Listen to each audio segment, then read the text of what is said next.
जंग-ए-बदर, बद्र की लड़ाई का इतिहास।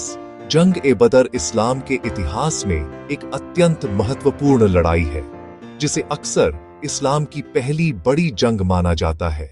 मुख्य बिंदु: समय। यह जंग 2 हिजरी में रमजान की 17 तारीख को यानी 13 मार्च 624 ईस्वी को आधुनिक सऊदी अरब के हिजाज क्षेत्र में लड़ी गई थी। लड़ने वाले पक्ष: यह लड़ाई पैगंबर मोहम्मद सल्लल्लाहु अलैहि वसल्लम के नेतृत्व में नवोदित मुस्लिम सेना और मक्का के कुरैश कबीले की सेना के बीच हुई थी।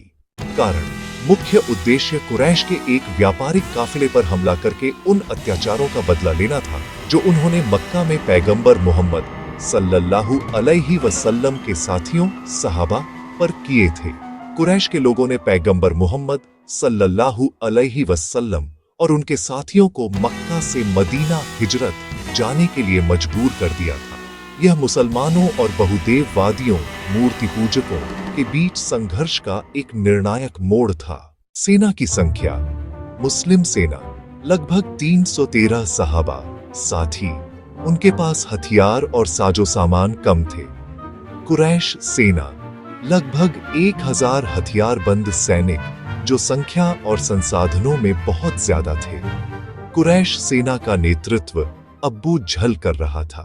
परिणाम: संख्या में बहुत कम होने के बावजूद मुसलमानों को अल्लाह की मदद से शानदार जीत मिली।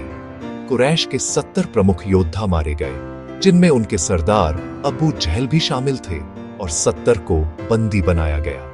मुस्लिम सेना के 14 सहाबा शहीद हुए।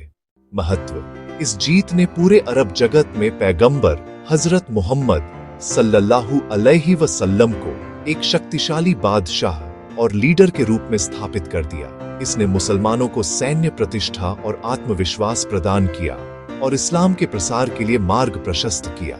इसे सत्य और असत्य के बीच एक निर्णायक जंग, यौम अल फुरकान, माना जाता है।